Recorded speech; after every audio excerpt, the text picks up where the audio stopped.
There's something about waiting that changes us. Not the waiting itself, maybe, but the silence between what we expect and what arrives. The space where impatience grows, or patience, where we learn who we are when things don't go according to plan.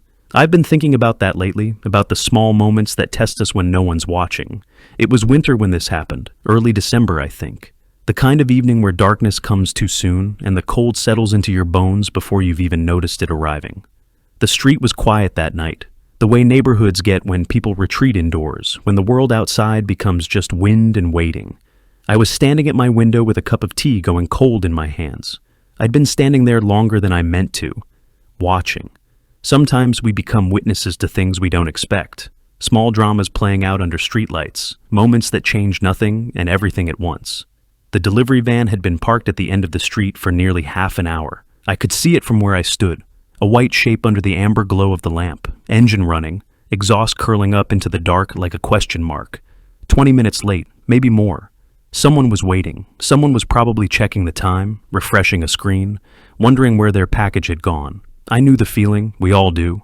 But what I didn't know yet, what none of us on that street knew, was what would happen next. How one person's choice would ripple outward like light on water. How kindness, when it arrives unexpected, can transform an ordinary winter evening into something you remember for years. Sometimes the stories that stay with us aren't about grand gestures. They're about the small mercies.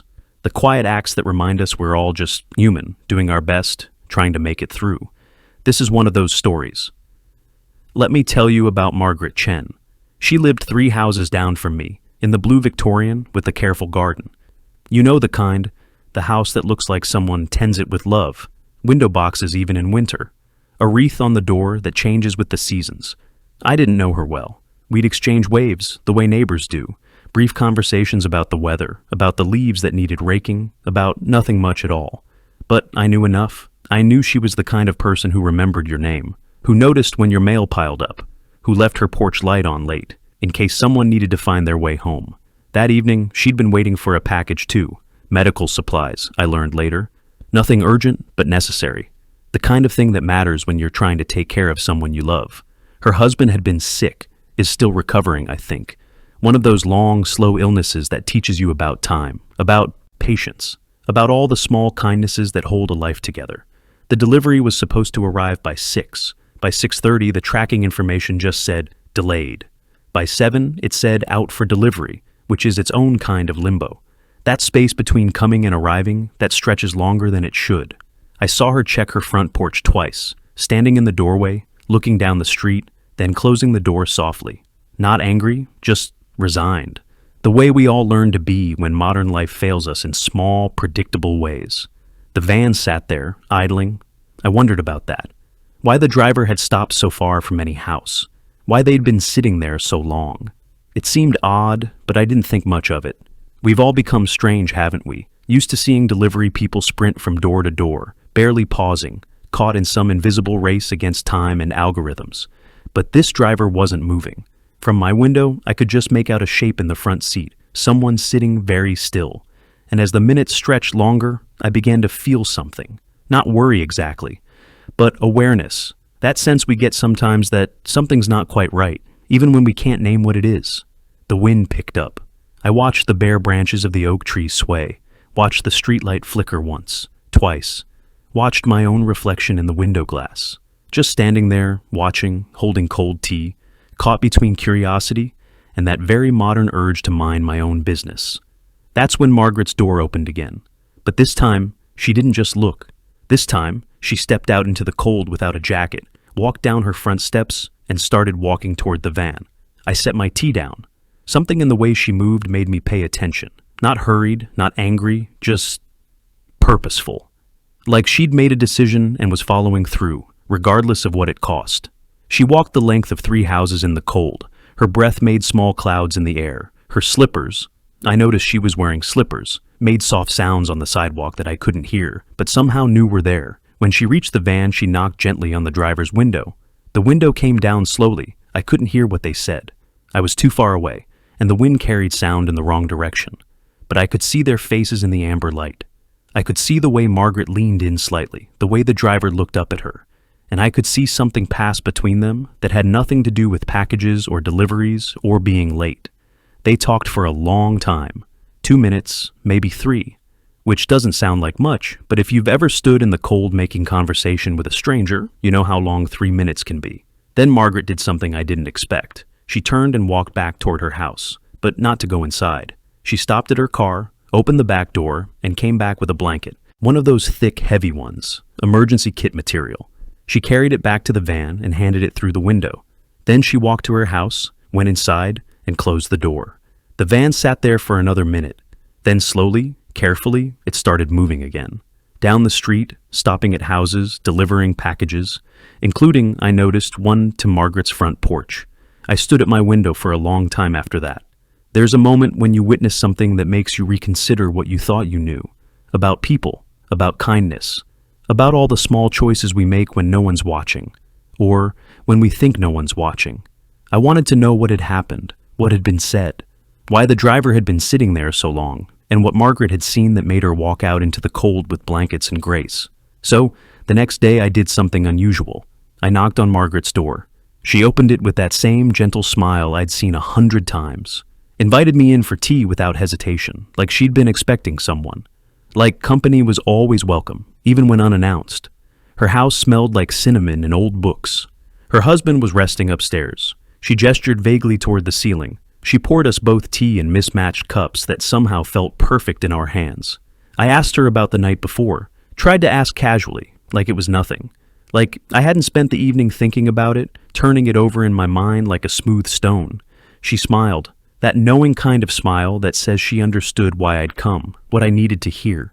The driver, she told me, was young, early 20s maybe, and crying, not sobbing, not making a scene, just sitting there in the dark, overwhelmed, trying to hold it together long enough to finish a shift that should have ended hours ago. Too many packages, not enough time, a system that expects perfection and punishes anything less.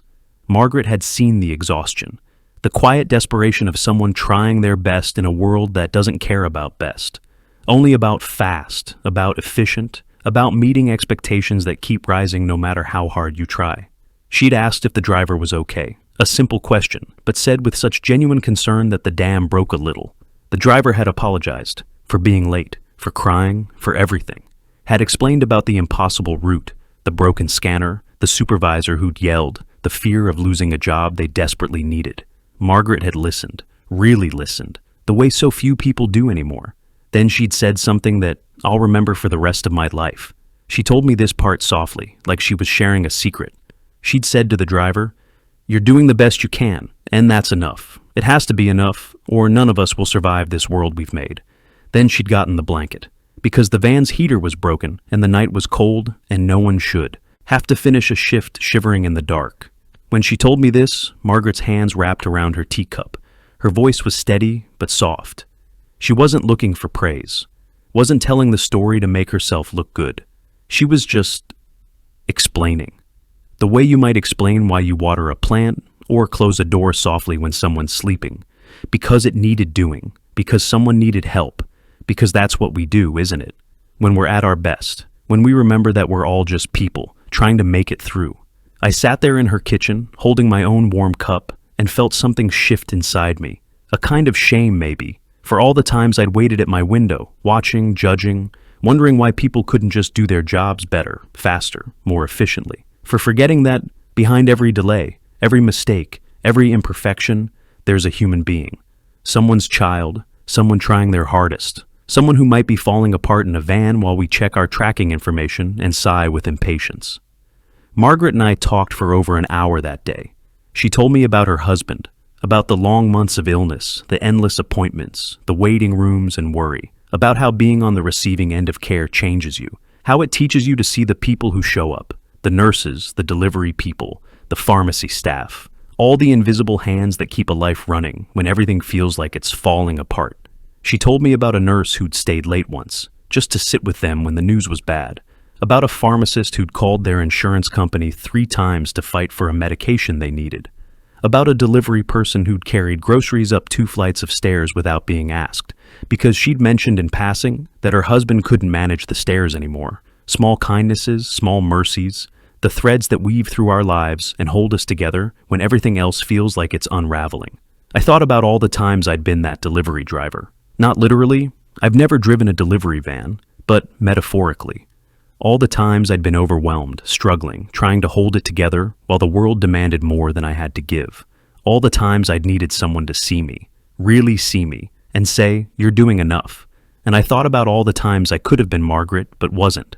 The times I'd been too busy, too distracted, too wrapped up in my own concerns to notice when someone else was struggling. The times I'd chosen comfort over connection. The times I'd waited at my window instead of opening my door. We do that, don't we? We watch, we observe, we form opinions about people we've never spoken to, based on nothing more than assumptions and convenience.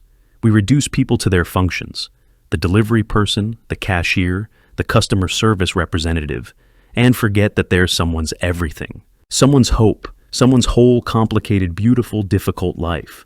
Margaret refilled my tea without asking. The afternoon light was starting to fade, painting her kitchen in soft gold. She said something then that I've been carrying with me ever since. She said, "I think we forget that kindness costs us almost nothing. A moment of time, a blanket from the car, words we already have inside us. But to the person receiving it, it might be everything. It might be the thing that keeps them going, the thing that reminds them they matter." She paused, looking out her kitchen window at the street beyond, at all the ordinary houses holding all their ordinary lives. "We're all so close to breaking," she said quietly. "Every single one of us, closer than we'd like to admit.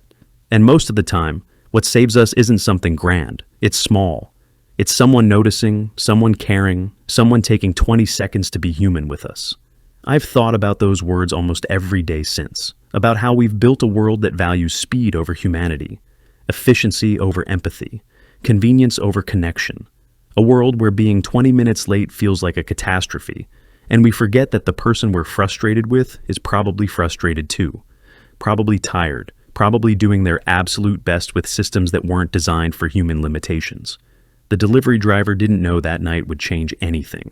Didn't know that sitting in that van, trying to pull themselves together, they were about to encounter someone who would see them, who would choose kindness when she had every right to choose frustration instead.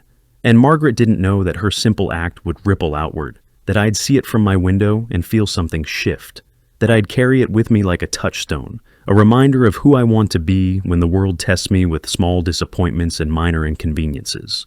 That's the thing about kindness, I think. It's not transactional. It doesn't wait to see if someone deserves it. It doesn't calculate return on investment. It just sees a need and responds, because that's what human beings do. When we remember that we're all in this together, when we remember that today's struggling delivery driver could be tomorrow's version of ourselves. I still see that delivery van sometimes. Different drivers, different routes, different days. But every time one pulls up to my house, or to Margaret's house, or anywhere on our street, I think about that winter evening, about someone sitting in the dark trying to hold themselves together, about someone choosing to walk out into the cold with a blanket and kind words. I've tried to be more like Margaret since then. I'm not always successful. I still have days when I'm impatient, when I forget to see the person behind the role, when I let frustration override empathy. Old habits are hard to break, and the world doesn't make it easy to be soft. But I try. I try to remember that everyone I encounter is carrying something I can't see, fighting battles I know nothing about, doing their best in systems that often seem designed to defeat them. I try to remember that a moment of patience, a kind word, a small gesture, these things cost me almost nothing, but might mean everything to someone else. Last week, there was a delivery to my door. The person looked exhausted, running behind, apologetic about being late. I could see the stress in their shoulders, the way they were already turning to rush to the next stop. I called after them, asked if they needed anything, water, a moment to catch their breath. They looked surprised, almost confused, like kindness wasn't what they expected from someone whose package arrived later than promised. They declined, had to keep moving, too much to do. But they smiled, a real smile, not the professional one, and they said thank you. Not for the offer, I think, but for seeing them, for acknowledging that they were human, not just a function. It was a small thing. Maybe it meant nothing. Maybe they forgot about it before they reached the next house. But maybe not. Maybe it was one small moment of grace in a long, difficult day. Maybe it helped, just a little. I like to think it did. Margaret's husband is doing better now. I see them sometimes in their garden, working together in the gentle evening light, her hands in the soil, his hands steadying himself against the fence, taking their time, being patient with each other, and with the slow process of healing. I still don't know her well, not really. We're still just neighbors who wave, who makes small talk about the weather, but I know something essential about her now. I know what she chooses when the world gives her a chance to be angry or kind. I know she's the kind of person who walks into the cold with blankets, who sees suffering and responds with grace. And knowing that makes my whole street feel different, warmer somehow, like living next to a light that never quite goes out. The thing is, I don't think Margaret considers what she did to be special. I think if you asked her, she'd shrug, say it was nothing, say anyone would have done the same, but that's not true. Most of us wouldn't have. Most of us would have stayed inside, stayed warm, checked our tracking information again, and felt justified in our frustration. Most of us would have chosen comfort over compassion. She didn't, and that matters. It matters because every small choice we make to be kind ripples outward in ways we can't predict or measure. It changes us. It changes the people we're kind to. And maybe, if we're lucky, it changes the people watching from their windows, holding cold tea, waiting to see what kind of world we're building together. I keep thinking about what she said, about how kindness costs us almost nothing, about how we're all so close to breaking, about how the smallest gestures might be the ones that save us. Maybe that's the truth we keep forgetting, that we need each other, not in big dramatic ways necessarily, but in the small daily moments, in the choice to see each other, to be patient, to offer warmth when the world is cold. The delivery driver was 20 minutes late, but what the customer did next wasn't shocking, really. It was just human. Just one person recognizing another person's struggle and responding with the grace we all hope someone will offer us when we're the ones falling apart in the dark. Maybe that's not shocking at all. Maybe it's exactly what we're supposed to do. Maybe kindness is just remembering that we're all just people, trying our best, deserving of gentleness and second chances and warm blankets on cold nights. Maybe it's as simple and as profound as that. The winds picked up again outside my window. Another winter evening settling in. Another darkness coming early. I can see the streetlights flickering on one by one, marking the path home. Somewhere out there, someone's running late. Someone's struggling. Someone's sitting in their car trying to gather strength for whatever comes next. I can't see them, but I know they're there. We all are at some point. We all have moments when we need someone to see us, to meet us with mercy instead of judgment. I hope they get there, Margaret. I hope someone walks out into their cold with exactly what they need. And I hope that when my turn comes, and it will come, someone does the same for me. The tea's gone cold again, but I'm not quite ready to leave this window yet. There's something peaceful about standing here, watching the evening settle, thinking about all the small kindnesses happening in houses I can't see, all the quiet mercies we offer each other when no one's keeping score. There's something healing in it, don't you think? The knowing that even on our hardest days, even when we're running late and falling apart and certain we can't carry on, somewhere there's someone willing to walk into the cold with a blanket, someone willing to say, "You're doing your best, and that's enough." That knowledge, that small, stubborn faith in human goodness, that might be the thing that saves us in the end. Not grand gestures, not perfect solutions, just people choosing kindness, again and again, in all the small moments that add up to a life. That's the story I needed to tell you tonight. That's the one worth remembering.